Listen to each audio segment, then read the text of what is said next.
This is Earl Nightingale. The purpose of this recording is to tell you about and try to condense one of the most amazing books ever written, Think and Grow Rich by Napoleon Hill. Without question, this single book has had a greater influence on the lives, accomplishments, and fortunes of more individuals than any other work of its kind. All over the free world, there are literally thousands of successful men in all lines of work who are where they are today because they once picked up and bought a copy of Think and Grow Rich, and they'll be quick to tell you so. I first discovered this remarkable book in the fall of 1949. It was of enormous help to me. It helped me decide once and for all how I was to accomplish my goal. It unified my thinking and gave me a straight, clear road to the point I had decided to reach.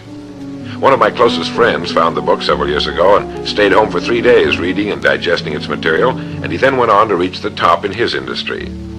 I've sat in richly paneled, carpeted executive offices and listened to world-famous business leaders, some of them old enough to be my father, tell me that everything worked out fine after they had read Think and Grow Rich.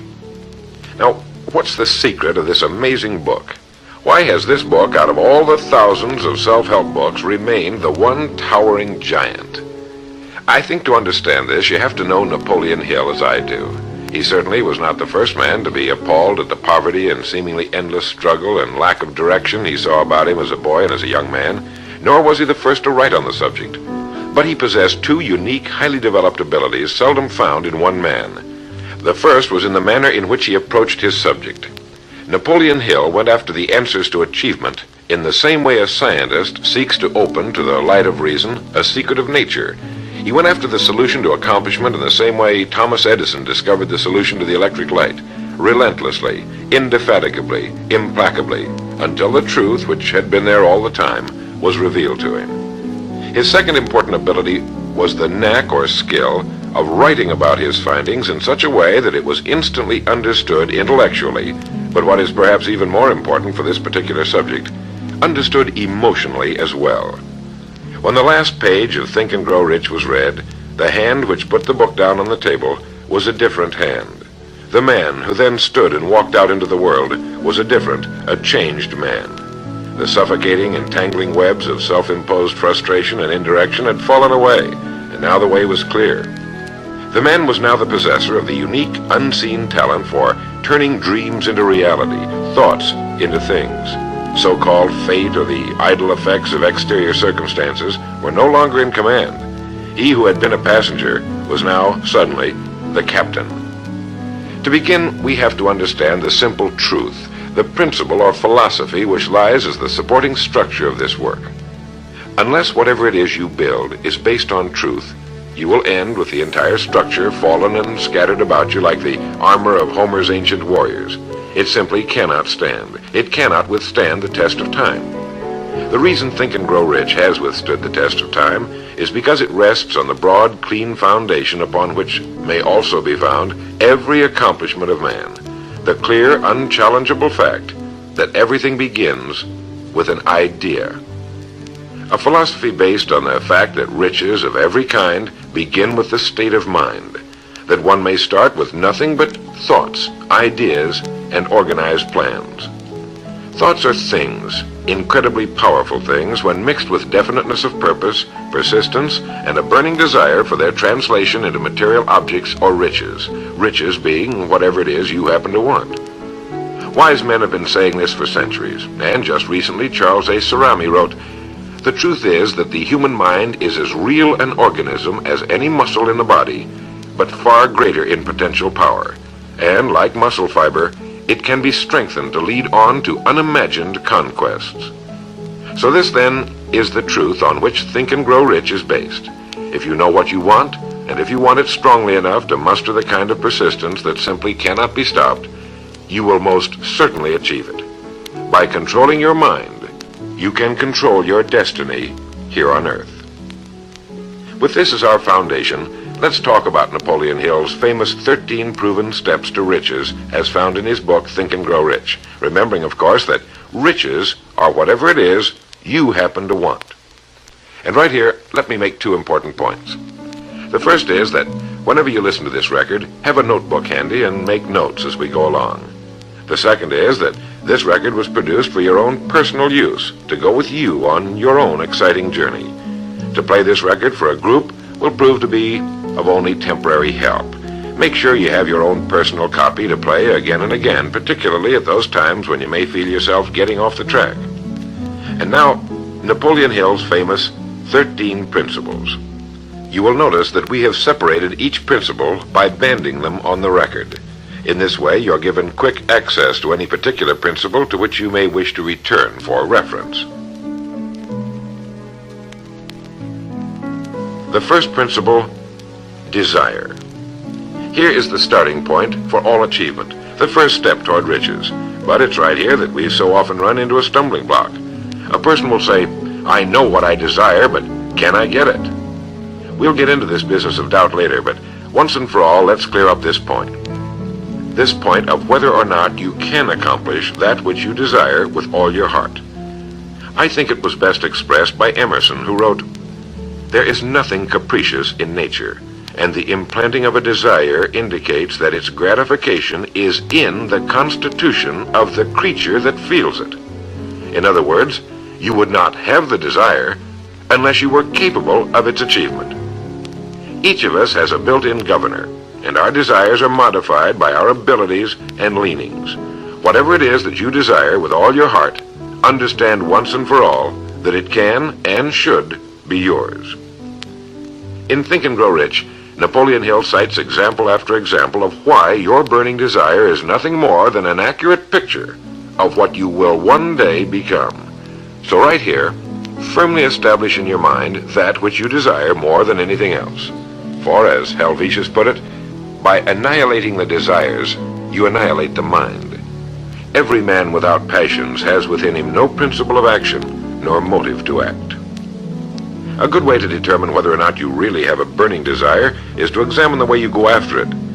If you go after that which you think you desire tentatively, timidly, in an attempt to play it safe, you don't have a burning desire at all. You can't get to second base if you keep one foot on first. But if you're willing to burn your bridges behind you and say once and for all, this is it, this is what I will do, and I will never retreat, I'll never go back, then you have the sort of desire that can only end in success. It takes that kind of resolve to be able to keep picking yourself up after the falls you're bound to take. The only people who don't make mistakes are those who never try anything, the timid feeders in the lagoon who never venture into the broad deep sea beyond. While these principles will work for anything you may want, a more harmonious home life, a more successful career, for our example, let's say your desire happens to be more money, to better care for your family and provide for your future years, to get your share of the prosperity that lies ahead. Napoleon Hill gives us 6 definite, practical steps to follow. 1. Fix in your mind the exact amount of money you desire. It is not sufficient merely to say, I want plenty of money. Be definite as to the amount. There's a psychological reason for definiteness, which will be described in a subsequent principle. Number 2, determine exactly what you intend to give in return for the money you desire. There's no such reality as something for nothing. 3, establish a definite date when you intend to possess the money you desire. And 4, create a definite plan for carrying out your desire and begin at once, whether you're ready or not, to put this plan into action. 5, write out a clear, concise statement of the amount of money you intend to acquire, name the time limit for its acquisition, state what you intend to give in return for the money, and describe clearly the plan through which you intend to accumulate it. 6, read your written statement aloud twice daily, once just before retiring at night and once after arising in the morning. As you read, see and feel and believe yourself already in possession of the money, or whatever your goal happens to be. It's important that you follow these instructions to the letter. Play this part of the record over until you have it down to your satisfaction, for this is by far the most important of the 13 principles, and this chapter of the book ends with these words. Through some strange and powerful principle of mental chemistry, which she has never divulged, nature wraps up in the impulse of strong desire that something which recognizes no such word as impossible and accepts no such reality as failure. The second principle is faith. You never would have even thought of your main desire unless faith were tugging at your mind. And if you find it difficult at times to have faith in yourself, you can be certain that you can have faith in these principles. Napoleon Hill writes, "Faith is a state of mind which may be induced or created by affirmation or repeated instructions to the subconscious mind through the principle of conscious autosuggestion." Conscious autosuggestion simply means a suggestion by yourself to yourself, just as an autobiography is a biography written by the person it's about. By getting a mental image of yourself already having accomplished your main desire over and over again, you will muster the faith you need. Faith is vital to accomplishment. The Emperor Napoleon once said, "All the scholastic scaffolding falls as a ruined edifice before one single word, faith." Pascal said, "Faith affirms many things respecting which the senses are silent, but nothing which they deny. It is superior to their testimony, but never opposed to it." Goethe said, "Epochs of faith are epochs of fruitfulness, but epochs of unbelief, however glittering, are barren of all permanent good."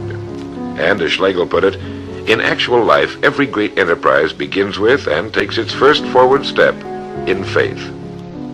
Have faith that you can accomplish that which you seek, for you would never have decided upon it unless it was meant for you to accomplish. In his chapter on faith, Napoleon Hill gives us a self-confidence formula. First, I know that I have the ability to achieve the object of my definite purpose in life, therefore I demand of myself persistent, continuous action toward its attainment, and I here and now promise to render such action. Second, I realize the dominant thoughts of my mind will eventually reproduce themselves in outward physical action and gradually transform themselves into physical reality. Therefore, I will concentrate my thoughts for 30 minutes daily upon the task of thinking of the person I intend to become, thereby creating in my mind a clear mental picture of that person. Third, I know through the principle of autosuggestion, any desire that I persistently hold in my mind will eventually seek expression through some practical means of attaining the object back of it. Therefore, I will devote 10 minutes daily to demanding of myself the development of self-confidence. Fourth, I have clearly written down a description of my definite chief aim in life, and I will never stop trying until I have developed sufficient self-confidence for its attainment. Fifth, I fully realize that no wealth or position can long endure unless built upon truth and justice. Therefore, I will engage in no transaction which does not benefit all whom it affects. I will succeed by attracting to myself the forces I wish to use and the cooperation of other people. I will induce others to serve me because of my willingness to serve others. I will eliminate hatred, envy, jealousy, selfishness, and cynicism by developing love for all humanity, because I know that a negative attitude toward others can never bring me success. I will cause others to believe in me because I will believe in them and in myself. In rereading Think and Grow Rich so that I could write this condensation for recording, I was forcibly struck all over again by this great chapter on faith, particularly the examples of how some of the world's greatest men have accomplished what appeared to be impossible through faith. The third principle is autosuggestion. Now, we've already touched on this. This chapter of the book tells us how, through repeated suggestion, the subconscious mind can be put to work for us. It is the faculty of being able to concentrate your mind on your burning desire until your subconscious mind accepts it as fact and begins to devise ways of bringing it about. Here is where hunches come from, sudden flashes of thought or inspiration, guidance. The instructions given in connection with the 6 steps in the second chapter will now be summarized and blended with the principles covered by Napoleon Hill's chapter on autosuggestion. First, go into some quiet spot, perhaps in bed at night, close your eyes and repeat aloud, so you may hear your own words, the written statement of the amount of money you intend to accumulate, or a careful reaffirmation of whatever your goal happens to be, the time limit for its accumulation, and a description of the service or merchandise you intend to give in return for the money. As you carry out these instructions, see yourself already in possession of your goal. For example, suppose that you intend to accumulate $50,000 by the 1st of January, 5 years from now, that you intend to give personal services in return for the money in the capacity of a salesman. Your written statement of your purpose should be similar to the following. By the 1st day of January, 19, whatever it happens to be, I will have in my possession $50,000, which will come to me in various amounts from time to time during the interim. In return for this money, I will give the most efficient service of which I am capable, rendering the fullest possible quantity and the best possible quality of service in the capacity of salesman of, and here describe the product or service you intend to sell or whatever it is you do for a living. It goes on. I believe that I will have this money in my possession. My faith is so strong that I can now see this money before my eyes. I can touch it with my hands. It is now awaiting transfer to me at the time and in the proportion that I deliver the service I intend to render in return for it. I am awaiting a plan by which to accumulate this money, and I will follow that plan when it is received. Second, repeat this program night and morning until you can see in your imagination the money you intend to accumulate. Third, place a written copy of your statement where you can see it night and morning and read it just before retiring and upon arising until it's been memorized. As you carry out these instructions, you are applying the principle of auto-suggestion. The fourth principle is specialized knowledge. It is here that I think Napoleon Hill makes a very important point. Knowledge is power only to the extent that it is organized into a definite plan of action and directed to a definite end. To quote from the book, before you can be sure of your ability to transmute desire into its monetary equivalent, you will require specialized knowledge of the service, merchandise, or profession which you intend to offer in return for fortune. Perhaps you may need much more specialized knowledge than you have the ability or the inclination to acquire. And if this should be true, you may bridge your weakness through the aid of your mastermind group. More on this later, but for now realize that you must learn all you can about your specialty. Set aside a definite time every day for learning more about what it is you do for a living. Take the courses that are offered on your subject and associate with men who know your business well. The fifth principle is imagination. The imagination is literally the workshop wherein are fashioned all plans created by man. The impulse, the desire, is given shape, form, and action through the aid of the imaginative faculty of the mind. It has been said that man can create anything he can imagine. As Napoleon Hill says and teaches, whatever the mind of man can conceive and believe, it can achieve. Man's only limitation within reason lies in his development and use of his imagination and subsequent motivation to action. The great leaders of business, industry, finance, and the great artists, musicians, poets, and writers became great because they developed the power of self-motivation. Incidentally, one of the best books ever put together on this subject, if not the greatest, is Success Through Positive Mental Attitude by Napoleon Hill and W. Clement Stone. I suggest you get a copy from your bookstore at your earliest convenience. If your bookstore happens to be out of the book, you may obtain a copy by writing to the address on the label of this record. As you go about your daily work, think constantly of ways in which it could be done better, more efficiently. Think of the changes that are inevitable. Can they be made now? And if you feel limited, remember the words of the late Frank Lloyd Wright. He said, "The human race built most nobly when limitations were greatest, and therefore when most was required of imagination in order to build it all. Limitations seem to have always been the best friends of architecture." As you build your future from this point onward, don't concern yourself with limitations, but remember that they may be your best friends, since they require imagination if we're to rise above them. And as Beecher said, the soul without imagination is what an observatory would be without a telescope. Now, if you'll turn this record over, we'll get to the sixth principle. The sixth principle is organized planning. You have decided on your desire, your goal. Now let's organize the plan for its accomplishment right on schedule.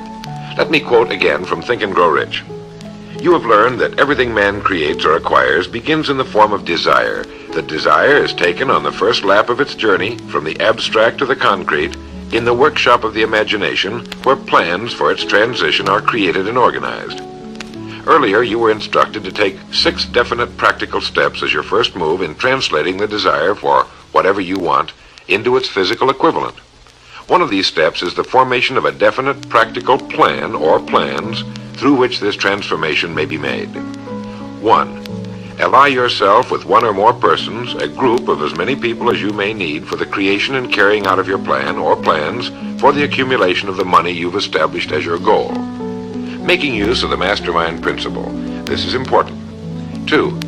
Before forming your mastermind alliance, decide what advantages and benefits you may offer the individual members of your group in return for their cooperation. No one will work indefinitely without some form of compensation, although this may not always be in the form of money. 3.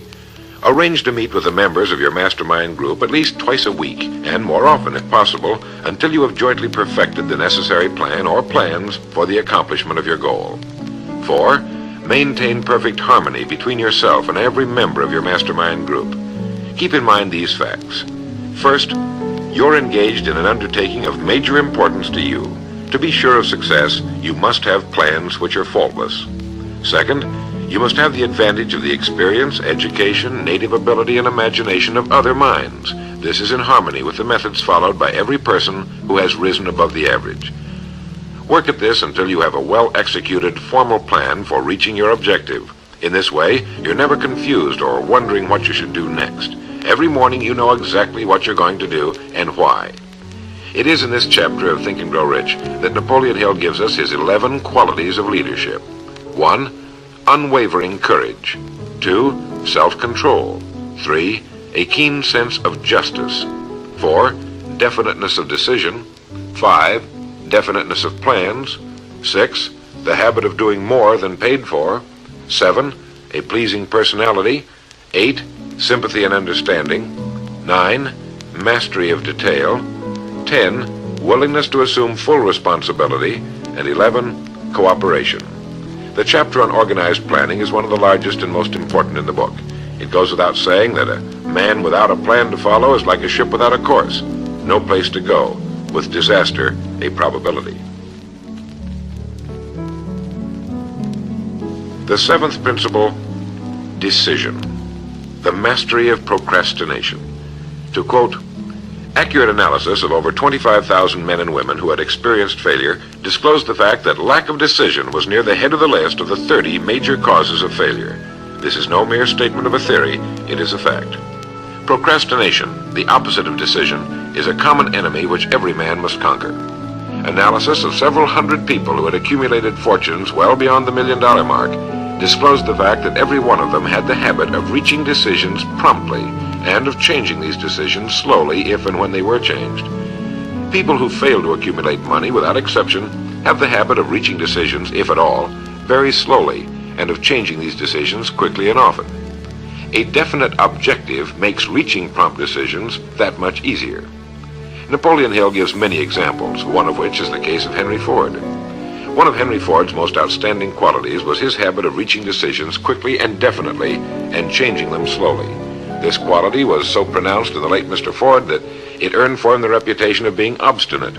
It was this quality which prompted Mr. Ford to continue to manufacture his famous Model T, the world's ugliest but for the time most practical car, when all of his advisors and many of the purchasers of the car were urging him to change it.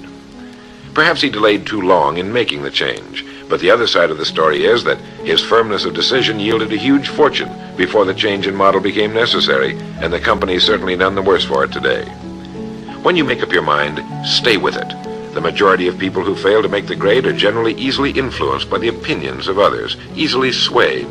They permit the newspapers and the gossiping neighbors to do their thinking for them. Opinions are the cheapest commodities on earth. Keep your own counsel when you begin to put into practice the principles we're describing here. By reaching your own decisions and following them, take no one into your confidence except the members of your mastermind group, and be very careful in your selection of this group, that you choose only those who will be in complete sympathy and harmony with your purpose. Close friends and relatives, while not meaning to do so, often handicap one through opinions and sometimes through ridicule. Thousands of men and women carry inferiority complexes with them all through life because some well-meaning but ignorant person destroyed their confidence through opinions or ridicule.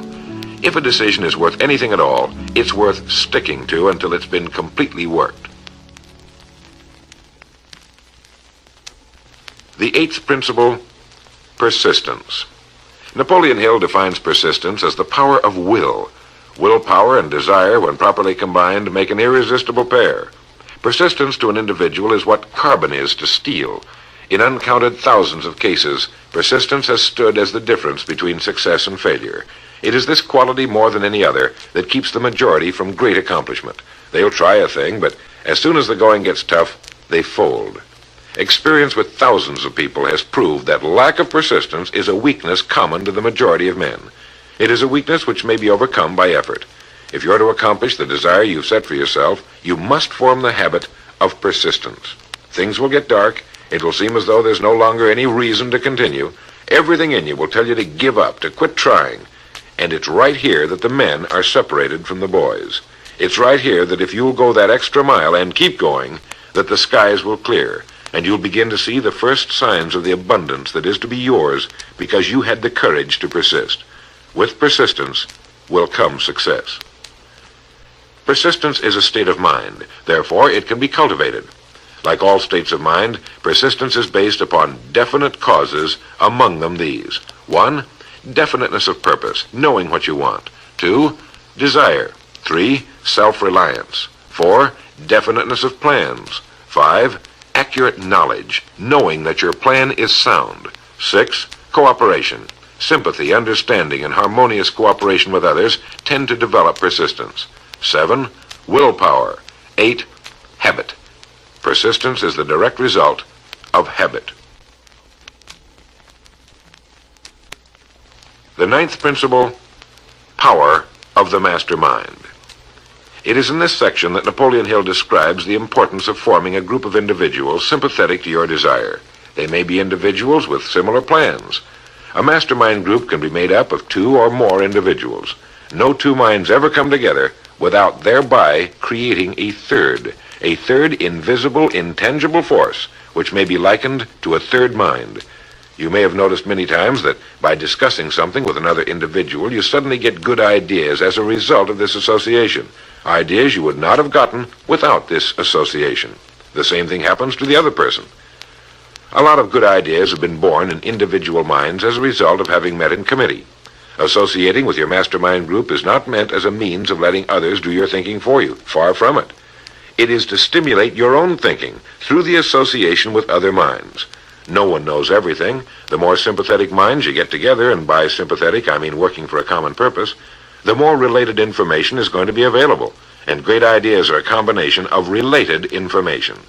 So pick the member or members of your mastermind group with care. Make sure they're people you respect and who are hard-working and conscientious. You'll have a lot of fun, and you'll all reach your goals just that much sooner. The 10th principle could be called enthusiasm. That is, the enthusiasm that comes from the channeling of all bodily drives into positive, worthwhile outlets. It is in this chapter that Napoleon Hill describes the importance of the woman, the one and only woman, in the achievement of a worthwhile goal. It seemed quite significant to Mr. Hill that practically every great leader was a man whose achievements were largely inspired by a woman. When things get tough, and you can count on it, they will, you may be deserted by what you thought were friends. But if you've got a good woman, you'll never be alone. She'll be willing to start over again if necessary, and she'll give you the new enthusiasm that comes through her faith in you. Having someone to love is having someone to share your success and accomplishments, to give you the praise that all of us need from time to time. A man can become successful without a wife and family, but all the real joy is taken out of it. Take care of your wife and children as your greatest possessions. The 11th principle has to do with the subconscious mind. The subconscious mind consists of a field of consciousness in which every impulse of thought that reaches the objective mind through any of the 5 senses is classified and recorded, and from which thoughts may be recalled or withdrawn as letters may be taken from a filing cabinet. It receives and files sense impressions or thoughts, regardless of their nature. You may voluntarily plant in your subconscious mind any plan, thought, or purpose which you desire to translate into its physical or monetary equivalent. The subconscious acts first on the dominating desires which have been mixed with emotional feeling, such as faith. Your subconscious mind works night and day. Through a method of procedure unknown to man, the subconscious mind draws upon the forces of infinite intelligence for the power with which it voluntarily transmutes one's desires into their physical equivalent, making use always of the most practical media by which this end may be accomplished. You cannot entirely control your subconscious mind, but you can voluntarily hand over to it any plan, desire, or purpose which you wish transformed into concrete form. No one knows very much about what we call the subconscious or unconscious mind. We do know that it is incalculably powerful and can solve our problems if we go about using it the right way. And the best way is to hold in your conscious mind as often as possible a clear picture of yourself already having accomplished your goal. You know what you want, define it clearly, and then project it on the motion picture screen of your mind. Hold it. See yourself doing the things and having the things you'll have when your objective will have been reached. Do this as often as possible as you go about your daily work, and particularly at night, just before you go to sleep, and the first thing upon arising. As you do this, your subconscious will begin to lead you in the most logical ways toward your objective. Don't fight it. Follow your sudden hunches, the ideas that come into your mind, knowing that it's your subconscious trying to get through to your conscious mind. If you'll keep at this, you'll be amazed and delighted by the wonderful ideas that just seem to come from nowhere. In the next principle, we'll talk some more about this sixth sense that seems to control the lives of the great men and women, but it comes from a systematic triggering of the subconscious mind. The lives of the great men and women, which seem miraculous to the average person, are nothing more than the fulfillment of their burning desires through the power of their subconscious minds. Time means nothing to your subconscious.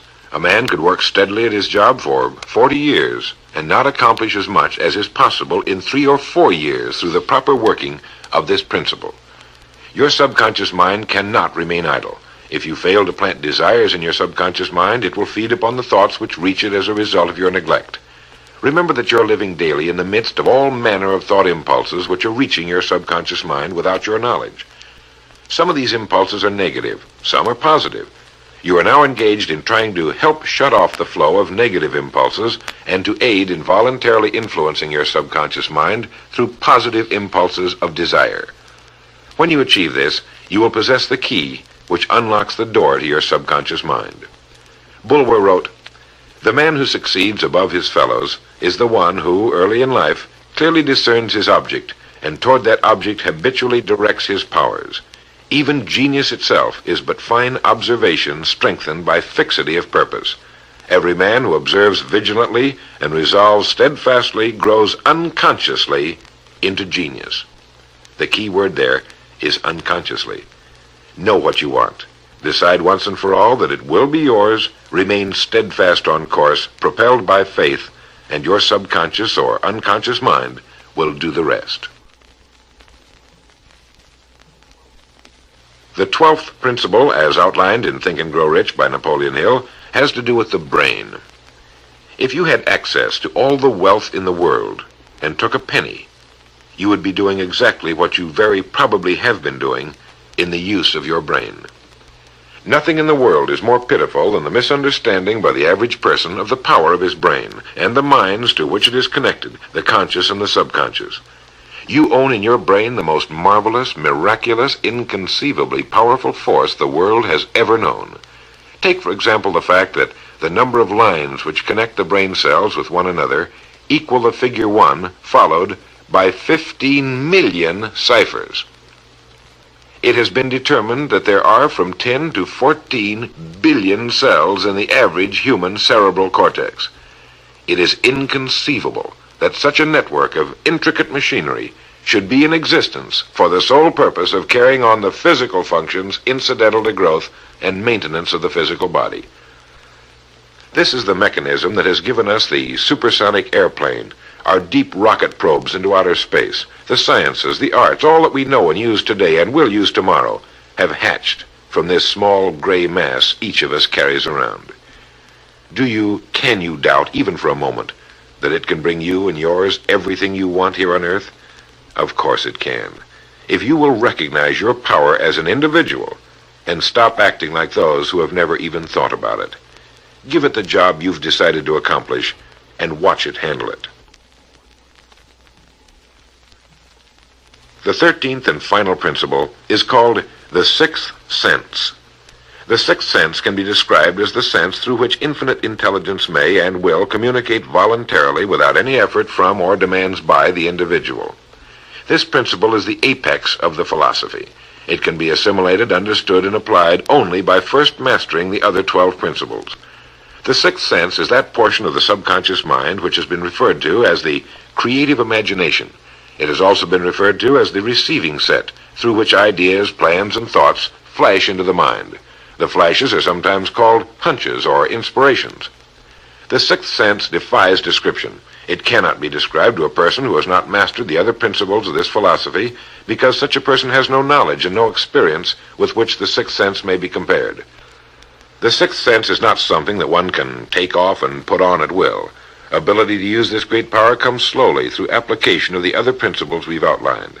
Many individuals come into a workable knowledge of the sixth sense even before the age of 40, but more often the knowledge is not available until one is well past 50, and this for the reason that the spiritual forces with which the sixth sense is so closely related do not mature and become usable generally except through years of meditation, self-examination, and serious thought.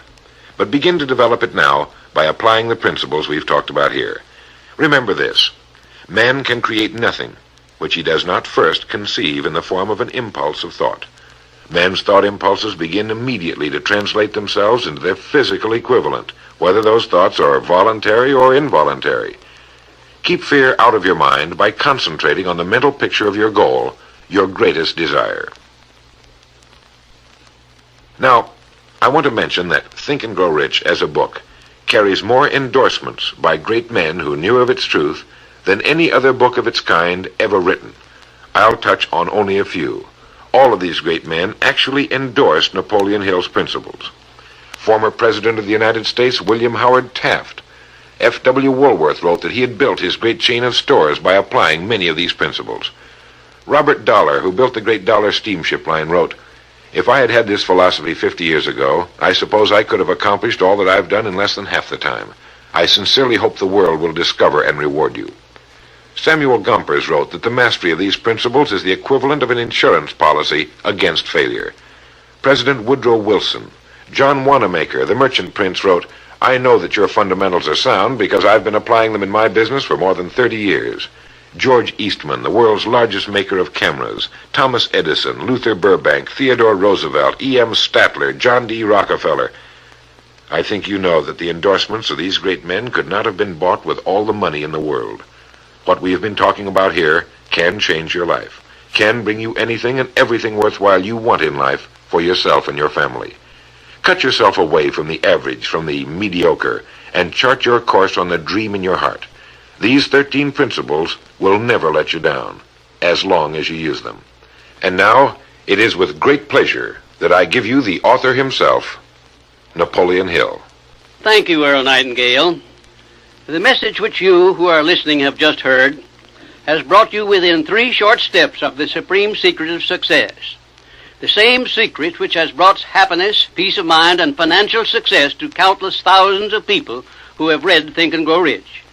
The same secret which has made master salesmen out of ordinary order takers.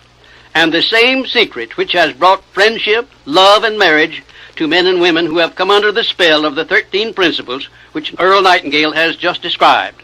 You desire the better things of life, or you wouldn't be listening to this record.